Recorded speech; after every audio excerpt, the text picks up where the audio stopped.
criticism of your team's tackling early in the season. Was that fair? And where have you seen, if it was fair, where have you seen the defense take strides the last couple of weeks? Because from the outside looking in, it looks like it's been a lot better. Thank you very much. The criticism probably would have started with me. That was some pretty shoddy tackling going on. I think just loose. Not the normal fits. Things were. I say loose is the best word. There's just too much space, and not getting in good position to make the tackle. And then when we did, we didn't wrap, we didn't roll, we didn't bring our feet. It was a combination of things. We've identified problems with tackling in the past. Maybe it was a substantial number of overruns, or not bringing our feet, and in this particular case, it was a mixed bag of issues. And I think, when you don't do it as much, I think we all know over the last couple of years, because of this concussion protocol, you don't hit and tackle near like you used to in practice at the high school level and in college. And tackling's a lost art. And I don't think we were very good at it to start the year. And I look across college football, I don't think anybody's good at it, if you want to know the truth.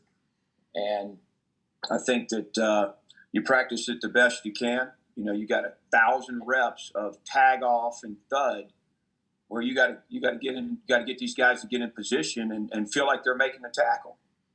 And so obviously it's something we practice all the time. I've been most disappointed in my position. I think it's the linebackers.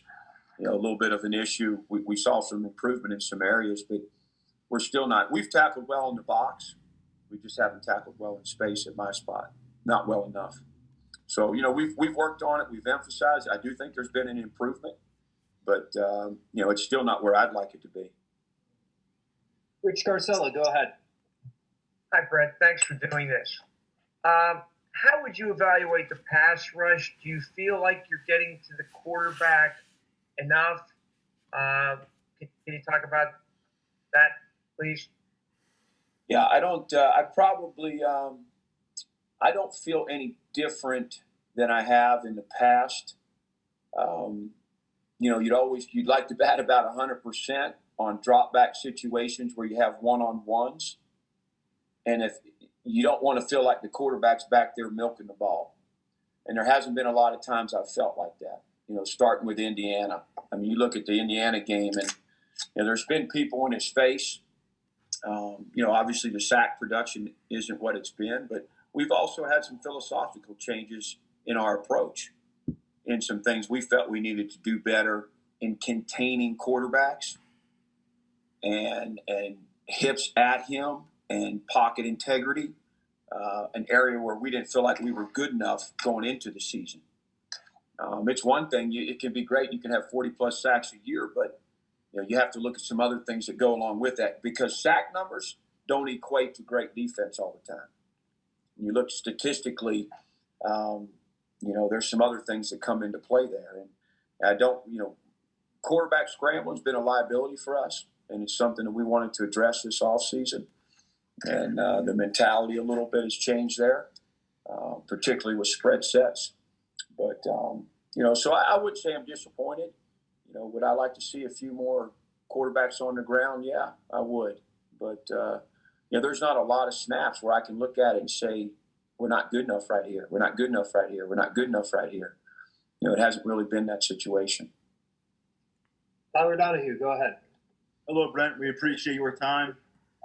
Last time we spoke with you, it was kind of a speculative conversation about the loss of Micah Parsons at that point in the year and what that might mean for your defense. 7 games in, tangible evidence now. How has that impacted things, and how have you seen your linebacker unit respond and maybe progress over the course of this fall? Yeah, I think obviously Micah's presence was missed. As I've mentioned in the past, he's somewhat of an eraser. And when somebody's, out of a gap or not in the right place, a guy like Micah can go track it down, and, what would be a 12 or 14-yard gain becomes a 5 or 6 yard gain with Micah on the field. And so we missed that a little bit. But I think the guys are improving. I've been pretty pleased with our stuff in the box. I think the guys on all your interior runs, I've been pleased. We're just not making the plays out in space that we've made in the past.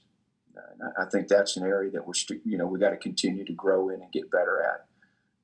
Particularly there's been some missed tackle opportunities for Lucetta in the boundary that, we expect to make. And, we got to keep working to improve there. But, when you lose a guy like Parsons, it's a 4.4 in the 40 at 245 pounds. And, it's big shoes to fill. And I think we're still a work in progress a little bit at my position. I've been very pleased with the development of Brandon Smith. And, I think, he's meriting more and more snaps and playing time. And, potentially is he a guy that can do a little bit of what Cam Brown did and play multiple positions and that type of thing. But, Jesse and Ellis have done a nice job, inside. And we just got to get a little bit better. Ellis missed one the other day in the alley, had a chance to make a real nice play. Beat a block and then missed a tackle out there in the shoot. So we got to be better there. We can't afford those. We've had a couple, at the will position over the last couple of weeks in some critical situations, third down. We got a chance to get off the field, and we can't get it done. So we got to be better there. Audrey Snyder, go ahead. Hey, Brent. Good morning. Thanks for your time. Yeah. I wanted to stay with your linebackers. I was going to ask you about Brandon Smith and if you think he's turning a corner. And I also wanted to ask you about Curtis Jacobs. And is Curtis a guy that you want to try to get out there a little bit more down the stretch here maybe? Or Yeah, as I mentioned, Brandon's got great work ethic and to be honest, has worked through some challenges and I think is turning the corner. He's, you're going to see him flash and do some really nice things. And you're still going to see some areas where he's still got to grow and be better. But I see improvement in him every week, and that's what I'm looking for from everybody when we evaluate the guys. And if you keep working towards your full potential, and I think he's done a good job of that. So, and then I think with Curtis is a guy I'm super excited about. He has a pretty good role on teams right now. Do I want to get him more snaps at linebacker? Absolutely. And right now, he's behind Brandon Smith, who I'm still trying to get plenty of work to see his development and improvement. So there's not enough reps to go around there right now. But yes, Curtis is a guy that I really want to see some increased PT for him. Mike Foreman, go ahead. Hey, Brent, this is a little grayer than the last time I saw you. That's what 0-5 will do to you, man. Shit. I'm down about 20 pounds too, man. Wow. Well, no wonder you look so good. You guys got to try Grey Goose and kombucha. Mix them together. Yeah. A little math question for you. 9 out of the 20 guys on your 3 deep are freshmen and true freshmen. What are the challenges of that? And then what are the opportunities of that? Yeah, I think I probably jumped the gun a little bit. I think without spring and without those a normal preseason camp and without those preseason games, it was challenging because even though we had some veterans, Jesse and Ellis and Owe and Brisker and Joey, these guys hadn't started before. We had a bunch of guys that were first-year starters that didn't get a spring and didn't get a full camp and didn't get to go out there and have a couple games before we got into Big Ten play. And, I think that's kind of what we felt, And then when a little adversity hit, how they tried to handle it. We just had guys out of gaps and trying to make plays outside the framework. And, it doesn't work that way. You can't play good defense that way. So it's that's been challenging because you couple that with some freshmen that are getting substantial playing time. And, again, you go back to guys like Garrett Taylor, Jan Johnson, Cam Brown, and how much football they played. And it just came easy to them. And I think it will for some of these old guys. It's their first year playing substantial reps. Brisker goes from being a sub-package guy last year to starting at a different position. and you just feel like, oh gosh, but without all that spring and all that extended camp and the preseason, it just makes it hard. It was more challenging than probably I anticipated. But I'm excited about the youth in the program. All the guys are. The players are excited. I think what really got that going and hit that button was the improvement they're seeing. They're seeing it week by week these last couple of weeks. They're putting in the work. They're taking the corrections. They're trusting the plan. They're trusting their coaches. And, and the improvements are coming. And with a group that's got a lot of guys that will be coming back. So I think to your point that, there's some excitement right now about the direction things are headed. Let's go to Greg Pickle next. Hi, Coach. How are you? Good. Good. Hey, I'm curious. Is Brisker seems like a guy who's really come into his own the last couple of weeks. Is he a guy you hope might consider taking advantage of that extra year the NCAA has given everyone because of the pandemic? And then just in general, how would you evaluate the pass defense this year? Yeah, I think Brisker, these last few weeks, he looks like the guy I hoped he'd be. I mean, last weekend at Rutgers, running the alley and just sure tackling and confident and fast. I mean, that's who I think he is. Again, he was playing a new position, playing in the boundary, which the boundary safety and the will backer have the most adjustments of any position in the defense. And, from being a spot guy out to the field as a strong safety in nickel last year to toting the boat and pulling the rope 100% at free, it was an adjustment for him. And I think he went through some growing pains early in the year. And I think he's starting to feel more and more comfortable. Like, what happens with all those guys? The more experience and the more snaps, the more comfortable you get, knowledgeable, and the faster you can play. I think he was a great example of that these last couple of weeks. I think the pass defense has been pretty good. I'm kind of excited about where the guys are. I think, Day Hardy, I think he's been a nice addition at the star position. His coverage skills have been there. He's proven now the last couple of weeks he can be a very capable blitzer. He's a speed guy. He's a bend guy. He's a pretty heady football player. Obviously he's got to continue to get bigger and stronger. But, and I'm excited about Joey. It was great to get Keaton back. Hopefully, we see Tyreek this weekend. I think Castro Fields is, there's a lot of guys. And you talk about Brisker, potentially coming back. And, guys like Castro Fields and, guys that didn't have the season they wanted or hoped and are excited about what the future could hold. I think that's where this thing is. That goes across the board with everybody, from Oway to Castro to Brisker to any of them. Shelton. I mean, I think the conversation's on the table with everybody. It's uncharted waters, It's uncharted waters for all of us. So.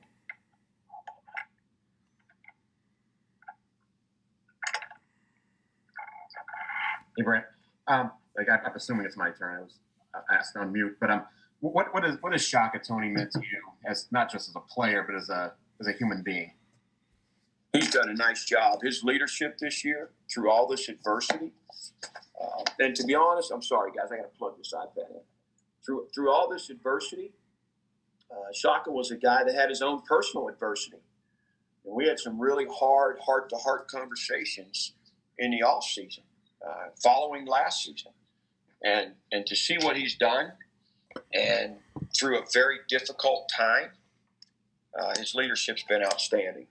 And, he should be commended for that, and we're awful proud of him for that. And then, obviously, his play. I think he's been very solid. He's played the run game well. He's rushed the quarterback when we need big plays. And I think that, I think that when he looks back, he's a guy that puts a lot on himself and at times, was out of position trying to make a play. And, that's not the first time I've been around that. When things aren't going well, guys press. And, it's our job to reel them back in, and they got to play in the framework. And I think he recognized that. So he's had a nice year for us, and his leadership's been top-notch. Got time for a few more. Nate Bauer, go ahead. Hey, Brent. We've heard that playing in the framework, playing outside of the framework of the defense, throughout the season, honestly, from players. What does that mean? Is that guys thinking they're better than they are? Is it not trusting each other? Is it not knowing what to do? What does that mean? Yeah, I think it's a little bit of all of that. I think it's, you want to make a play. Things aren't going well. You want to make a play. You feel like you can. We've always been a group. We talk about guys playing to their instincts, and I want them to do that. But you've got to play in the framework. You've got to do what we ask you to do, what the defense calls for the first 3-4 steps. And then I'm good with instincts taking over and patching out of the gap or changing the approach or, redirecting. But we were making our mind up ahead of time.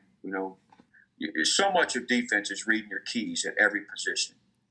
And when you're trying to see other things and not reading your keys will take you to your work, and then the plays will come. And for a lot of guys, they wanted to see where or how they could make a play rather than let their key, put them in the right spot. So, I think it's an honest, it's not somebody trying to merit stats or anything like that. It's, it's a little bit of mistrust in maybe the guy next to you or maybe the scheme or, I just need to make more plays. A lot of guys, I had several conversations, guys felt a lot of pressure to make more plays. And, you don't do that by, jumping out of your gap or changing your technique. And I think, they've settled back down. And again, I think, you see some things happen that you correct in spring ball, that you correct in camps, things that you fix. And to be honest, I did a poor job. I should have scaled things back earlier without having spring and having an insufficient camp. I should have scaled things back. We were trying to do too much, which compounded the issue. And there's no doubt in my mind when we scaled things back, we started to see improvement, coupled with the guys' approach and getting back to basics and fundamentals. We have time for one more question. Tobias Wilborn, go ahead. Oh, gee, it's a lot of pressure, and forgive my no camera. Internet's not cooperating with me today. I hope you're doing well, Brent. Thanks for this. Yeah. What I noticed from watching that Rutgers game, being there, is that the tackling was so intense from you guys.